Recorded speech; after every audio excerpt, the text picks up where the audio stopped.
2014, I set out to thru-hike the Appalachian Trail, all 2,000 plus miles of it, from Georgia to Maine.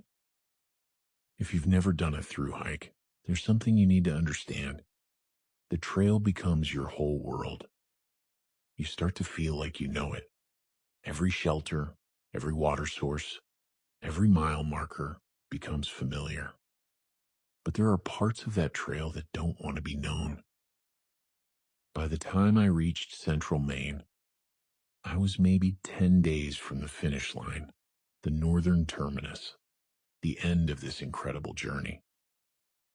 This stretch of trail is remote, not far from a gas station remote.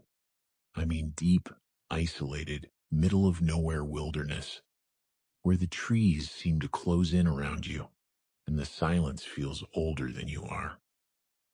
It was somewhere in this stretch that I passed a shelter that felt different. It had become something of a memorial. Hikers had left notes, trinkets, small tributes.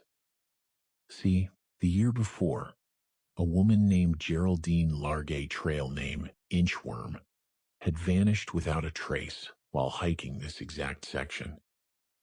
She'd stepped off the trail for just a moment, maybe a couple 100 feet, just to relieve herself. She never found her way back. A massive search effort had combed those woods for months. Search and rescue teams, dogs, helicopters, all hunting for any sign of her. When winter came and nothing was found, the search was called off. The leading theory was that she'd tried to ford one of Maine's notoriously dangerous rivers, slipped, and been swept away. Lost to the current. Gone. That's the story we all believed. That's the story I believed, standing at that memorial shelter, feeling a chill run through me as I thought about a fellow hiker who never made it home. We mourned her in our own way and kept walking, because that's what you do on a thru-hike. You keep walking. I finished my hike. Life moved on.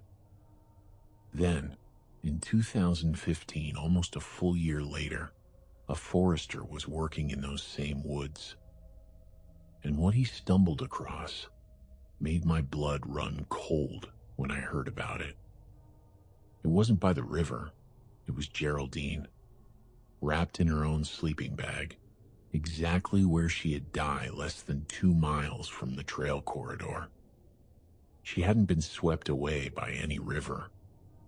She had simply wandered off, gotten turned around in those dense, disorienting woods, and was never able to find her way back to the trail. She'd tried everything. She climbed to higher ground, searching for cell signal to send a text for help. She set up camp and waited, hoping someone would find her. She kept a journal, documenting her own decline as the days turned into weeks.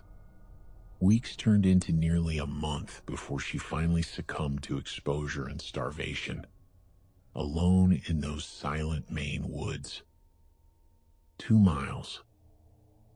That's all that separated her from the trail, from rescue, from hundreds of hikers, including me, walking right past her, completely unaware. When I learned the truth, I felt sick. I thought back to standing at that memorial shelter, mourning a story that wasn't even true. The whole time, official searchers believed she'd been lost to a river current, swept far from where anyone would think to look. But she'd been there the entire time, quiet, hidden, less than 2 miles from thousands of footsteps that never knew how close they'd come. It's a different kind of horror story, isn't it? No monster in the woods, no killer lurking behind the trees. Just the woods, themselves vast, indifferent, and capable of swallowing a person whole, keeping their secret for an entire year while life went on just a couple 1,000 feet away. I still get goosebumps thinking about how close I walked to her without ever knowing. Not long ago, I bought my first electric mountain bike. On the very first day riding it, I was excited to take advantage of the extra power and explore places I could never reach on a regular bike. I spotted an old logging road branching off the main road and heading up a mountain, so I decided to ride up and check out the view. I went way higher than most people would ever go. It wasn't a hiking trail, so I figured nobody would be walking all the way up there. As I got closer to the top, I started getting a really uneasy feeling. Then I came across what looked like a makeshift camp. There was a dilapidated old shack that looked like it was falling apart, surrounded by piles of garbage everywhere. It was early spring, but it was obvious someone had been living up there all winter, just throwing their trash wherever it landed. The whole scene was disgusting and deeply unsettling. I didn't see anyone at first, so I poked around for just a moment, but the vibe was so off that I felt extremely creeped out. That's when I heard the voices. I expected a man's voice, maybe some rough bush guy or homeless person living off the grid. But it wasn't. It was a woman's voice and a young girl's voice. The little girl sounded like she was playing right around the other side of the shack, and the woman was talking to her calmly. The sound of a child up there, in that filthy, isolated place, made my skin crawl. I didn't want them to come around the corner and see me standing there, so I quietly got back on my bike and rode down the mountain as fast as I could. When I got home, my girlfriend asked how my first ride went. I just looked at her and said, "Well, the very first hill I went up to explore had creepy hill people living in a pile of garbage, so it was pretty fucking weird." I've hiked with bears. I've had moose charge my camp. I've startled wild horses on remote trails. None of that prepared me for what happened in the mountains of Japan. It was November 2020. I was an experienced night hiker. I'd done it in the deserts of the PCT, in the mountains back home in Virginia. Night hiking never scared me. It does now. The trail started normal enough. Japanese trails are interesting, either meticulously maintained concrete staircases or barely there footpaths through dense forest. I made it to the peak with a few other hikers and decided to take a quick nap before heading back down. Big mistake.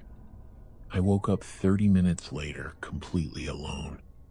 Everyone else had moved on without me.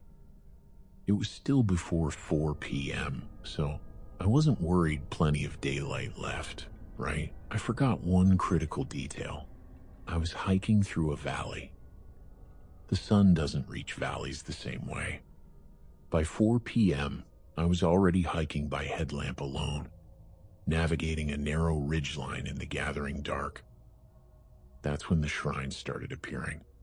They'd materialize out of nowhere in my headlamp's beam, small, forgotten, abandoned shrines along the trail. And with each one, those little shrine bells would chime, echoing through the darkness around me. Every 5 to 10 minutes, another one, like something was marking my progress through the woods. Then I started hearing footsteps behind me. I told myself it was just my water bottle, crinkling in my pack with each stride. I pushed forward, trying not to think about it too hard. Later that night, and I want you to really sit with this, I tried to replicate that exact sound with my water bottle while waiting for my train. I couldn't do it, not even close. By 5 p.m., The tree canopy swallowed what little light remained. I was hiking in absolute darkness, my headlamp the only thing keeping me from being completely blind. Occasionally, I'd catch the eyes of a deer or boar in my beam, but nothing I hadn't seen before. Then I saw firelight up ahead. My first thought was relief campers. Maybe I could ask for directions, get some company for the rest of this nightmare hike. I made my way toward the glow. What I found were not campers. A group of men stood around a fire pit, and I mean a massive fire pit, built from what looked like 3 salvage doors forming the back and sides. One side left open. The flames reached 12 feet into the night sky. These men were hauling heavy bags over their shoulders and feeding them into the fire. It wasn't wood. It wasn't trash.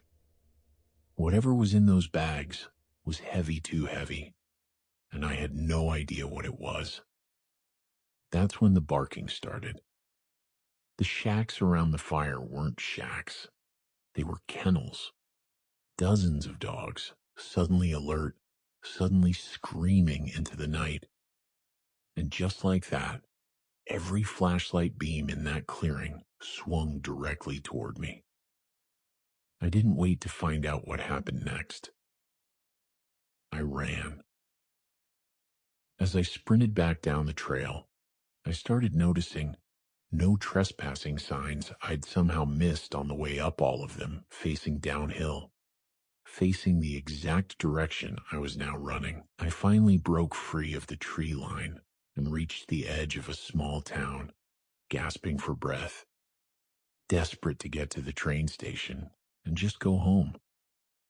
Every house had its lights on, but there was nobody inside any of them. Instead, in every single yard, an animal sat staring directly at me. Not just 1 or 2 dogs, cats, boars, deer, rabbits, foxes, tanuki, dozens of them, all silent, all watching. I kept walking, trying to convince myself I was just exhausted, just spooked, just imagining things. Then a car started following me. If I stopped walking, it stopped. If I started walking again, it followed. This went on for 30 straight minutes through this empty, lit-up, animal-watched town. Finally, I broke into a sprint down a narrow footpath between dark, abandoned-looking houses and didn't stop running until I reached the train station and the glowing sign of a Lawson's convenience store. The clerk inside spoke English. I told him everything I'd just seen: the kennels, the fire, the bags, the men. He looked genuinely confused. Told me nobody lived in those woods. Told me there were no dog kennels anywhere in that area. As I left the store to catch my train, I looked back up at the mountainside I'd just descended. Every single light was off. The entire mountain was pitch black, as if no one and nothing had ever been there at all. I got on that train immediately, stopped at an onsen I'd visited before, just to wash off whatever had happened to me that night.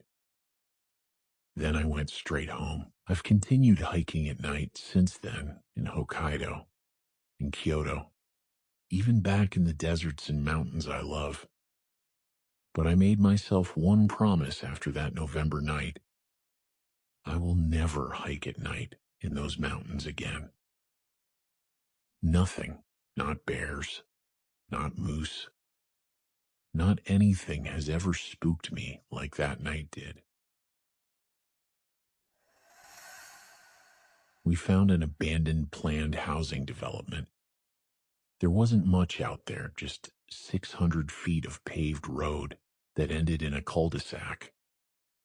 The back road leading to it was still dirt, and the steep hill where they planned to build the houses had been cleared for construction but never paved. The cul-de-sac sat between two ponds that looked like they had been there long before any development started. We live in a swampy area, after all. Just stumbling onto the place felt extremely unsettling. The vibe was heavy and uncomfortable. My sister and I both felt like something was watching us from the woods. We didn't stay long. 6 months later, our father was driving and randomly cut through the area. Before we knew it, we were pulling up and parking right between the two ponds again. We had never told our parents about our first visit. Apparently, he had been daydreaming about building a house out there, somewhere isolated. While the adults hiked up the hill, my sister and I got bored and decided to explore. That's when we found them. Not one, but several deer carcasses in different stages of decay. One was still relatively fresh, rotting and covered in bugs. My sister threw up and ran back sobbing. I started backing away, but my ears were ringing and I kept feeling eyes on the back of my neck. Every time I turned around, the feeling got stronger. It reminded me of the book The Girl Who Loved Tom Gordon, which my mom thought was appropriate bedtime reading when I was little. I don't even remember leaving the pile of carcasses. What I do remember is leaning against a collapsing fence, looking out over the second pond. I watched an upturned canoe gently floating through the reeds at the far end, almost hidden in the thick marsh and long afternoon shadows. My mom had come rushing down the hill when she heard my sister crying. She told me to stop being silly, get my sister in the car, and yelled up the hill for my dad to come down because it was time to leave. That plot of land is still completely undeveloped to this day, even though the county is desperate for housing. Every time there's a bad storm, that dirt road becomes unusable. A few years ago, I told this story to a coworker. He said he had been out there the previous fall for a bonfire and was pretty sure he saw that same canoe burned out on the beach. He never found the deer carcasses, but he agreed the vibe out there was instantly disturbing. Deep in the woods here in rural Ohio, there's a place we used to call the tar pits. These were extremely deep ruts in the ground, worn down over generations by tractors repeatedly driving through the same muddy spots while collecting maple sap buckets or hauling out timber. In one small area, the ruts were nearly 2 feet deep and filled with this strange, mysterious substance. It looked like melted purple taffy mixed with green specks. I always figured it was years and years of fallen leaves and organic matter getting trapped and broken down into this thick, sticky mess. Whatever it was, the stuff acted like quicksand. Locals used to tear around those woods on quads and heavily modified 4x4s all the time. If someone got stuck in the tar pits, it was serious. It usually took hooking chains to a bulldozer or excavator arm just to pull them out, and even then, it often caused major damage to their vehicles. Then one summer we had a brutal drought, and the tar pits finally dried up. When the substance hardened and cracked, we went to check it out. At the bottom was a giant pile of bones, dozens of them. Animals that had wandered into the sticky trap and couldn't escape deer, possums, raccoons, and who knows what else. Some of the bones looked old, while others seemed more recent.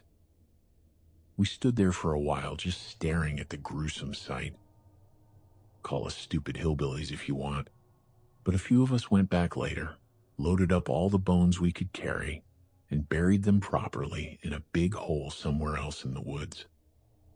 It just didn't feel right leaving them there like that. Even now, years later, I still think about that place whenever I'm walking through those woods.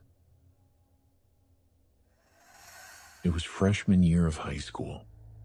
Me and a few friends were hanging out on a secluded riverbank, smoking and drinking. It was a pretty hidden spot, except for a small park across the river with a dirt parking lot for hikers. We were pretty stoned, just having a good time, when we noticed a man walking along the opposite bank. He was wearing a hoodie and jeans, which seemed strange because it was over 90 degrees outside. Even weirder, there was a clear trail just a few feet away from him, but he wasn't walking on it. Instead, he was deliberately staying close to the water, climbing over fallen trees and brush, like he was trying to stay hidden. We all saw him and thought it was odd, but we didn't think much more about it. About 15 minutes later, it was starting to get dark, so we began packing up to leave. That's when a gunshot rang out. It sounded like it came from right across the river, maybe 200 or 300 yards away at most. Almost immediately after the shot, a woman started screaming. It was the most blood-curdling scream I've ever heard in my life. She sounded like she was screaming for her life. I can still hear it when I think about that night. We all froze, staring at each other and in the direction of the screams. It felt like it went on for minutes, but it was probably only 10 or 15 seconds. Then a second gunshot rang out, and the screaming stopped instantly. We didn't hesitate. We grabbed all our stuff and started running and climbing up the dirt ledge back to my buddy's truck. When I reached the top, I looked back and saw headlights from what looked like an SUV tear out of the dirt parking lot across the river and speed away. We jumped in the truck and got out of there. I wanted to call the police right away, but my phone was dead.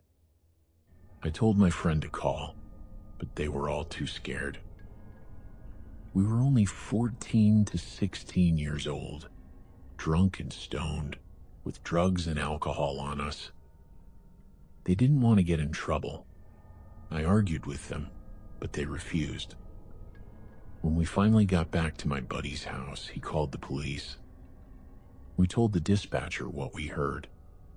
She said they would look into it. We kept checking the news for weeks afterward, but nothing ever came up. No reports of a shooting, no missing person, nothing.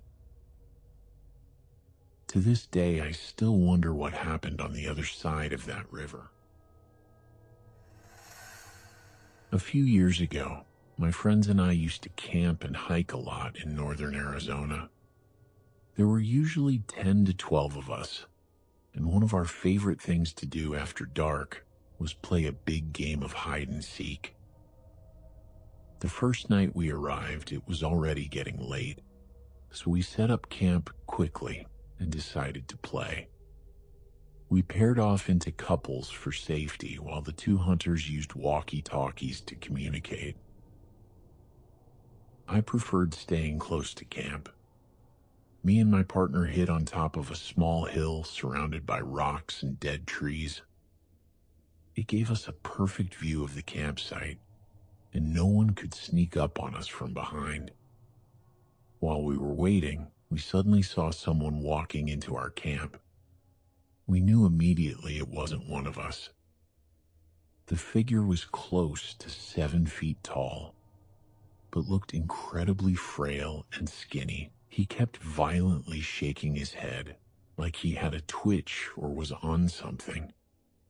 In his hand was something shiny, a hatchet. When he walked past one of our lanterns, the light glinted off the blade. We both froze. I quickly typed in our group chat, "Someone is at our camp. Return ASAP. This is not a game." Knowing the others were coming, my partner and I decided to charge down the hill and try to scare him off. The second we stepped out of hiding, He turned toward us, almost like he had known we were there the entire time. We ran right at him, but stopped about 20 feet away when he didn't move or react at all. He just stood there with a blank face, staring at us. My friend started yelling at him, asking what he was doing and what he wanted. The man suddenly broke into this huge, unnatural smile, the biggest grin I've ever seen, like he was posing for a picture. It was deeply unsettling. Then 5 of our friends came charging into camp. As soon as they did, the man took off running. He was shockingly fast, much faster than any of us, especially given how frail he looked. We lost him almost immediately in the darkness. We decided to stay the night since there were 12 of us. We set up a watch rotation and tried to relax by the fire. Later, in the middle of the night, our friend AJ woke us up yelling. He had been on watch and said he kept hearing something large moving around the camp just outside his line of sight. We checked, but found nothing. As we were heading back to our tents, the same man suddenly leaped out from inside one of them. We stood there in shock for a second too long. Before any of us could react, he took off running again, this time laughing hysterically as he disappeared into the night. That was enough. We packed up our gear as fast as possible and got the hell out of there. We never camped in that spot again. We still hiked in the area, but we never spent another night there.